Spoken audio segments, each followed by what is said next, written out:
It was a bright Monday morning in Manhattan, and the city buzzed with the energy of ambitious professionals. In the heart of the financial district stood Crown Point Enterprises, a mid-sized tech firm known for its sleek offices and high-paying jobs. It was a company many dreamed of working for, and Barron Trump was no exception. At 21, Barron had recently graduated from one of the nation's top universities with a double major in business administration and computer science. Despite his family name, Barron was determined to carve out his own path in the world. He wanted to build something for himself, away from the shadows of his famous father and family legacy. Crown Point Enterprises had an opening for a junior project manager, a role Barron felt perfectly suited for. It wasn't a glamorous position, but that's exactly why he wanted it. He craved the opportunity to work his way up, to learn the ropes, and to prove his worth without anyone associating him with the Trump name. Barron prepared meticulously for his interview. He tailored his resume, leaving out his last name and any mention of his family's wealth. He used his middle name, Elliott, as his surname, ensuring he would be judged solely on his merits.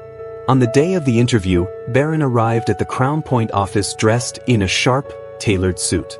The sleek glass doors of the building reflected the confidence in his stride. As he checked in with the receptionist, he couldn't help but feel a twinge of excitement.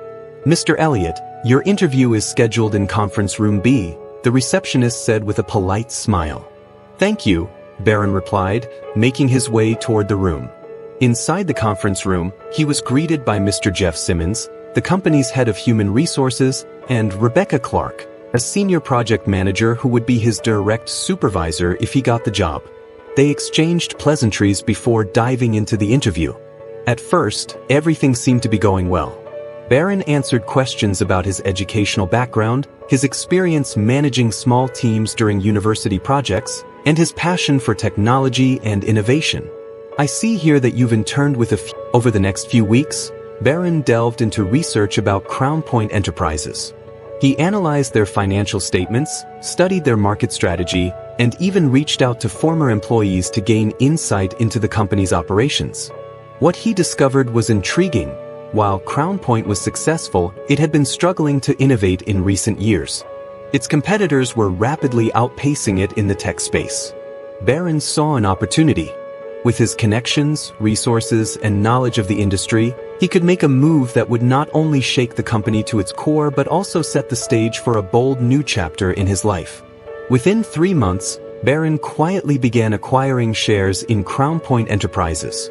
Using an investment firm as a front, he bought up stock until he held a controlling interest in the company. The day came when Barron, now the majority shareholder, called for a board meeting. The company's executives, including Jeff Simmons and Rebecca Clark, were caught completely off guard. They had no idea who the new owner was until Barron walked into the boardroom. Jeff's face turned pale. Rebecca looked equally stunned. The room fell silent as Barron took a seat at the head of the table.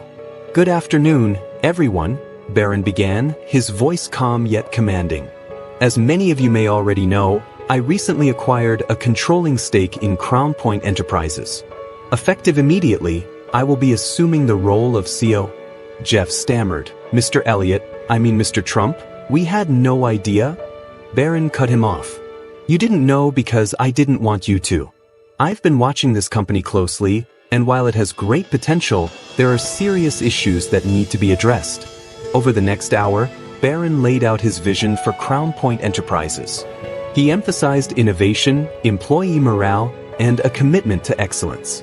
He made it clear that he would not tolerate the kind of arrogance and judgment he had experienced during his interview.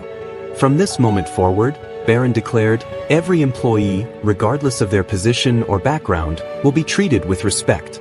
Talent and character will be the only factors that determine success in this company. Jeff Simmons and Rebecca Clark exchanged nervous glances, knowing their behavior had come back to haunt them. Barron wasted no time in implementing changes. He brought in fresh talent, revamped the company's outdated policies, and invested heavily in research and development. Within a year, Crown Point Enterprises was thriving, its stock value soaring. Barron's leadership style earned him widespread admiration. Employees respected his humility and dedication, and the industry took note of his ability to turn the company around. As for Jeff and Rebecca, they were given opportunities to redeem themselves but were closely monitored. Barron believed in second chances, but he also believed in accountability. In the end, Barron's journey with Crown Point Enterprises became a powerful story of resilience, humility, and determination. He had turned rejection into an opportunity, proving that sometimes the best way to respond to a closed door is to build your own. Years later, during an interview, Barron was asked about the experience. "Getting rejected was the best thing that ever happened to me," he said with a smile. "It taught me to trust in my abilities and never let anyone else define my worth." In the end, success isn't about proving others wrong. It's about proving yourself right. The story of Barron Trump's rise from a rejected job applicant to the CEO of Crown Point Enterprises became the stuff of legend, a testament to the power of perseverance and vision. And for those who doubted him, it was a lesson they would never forget.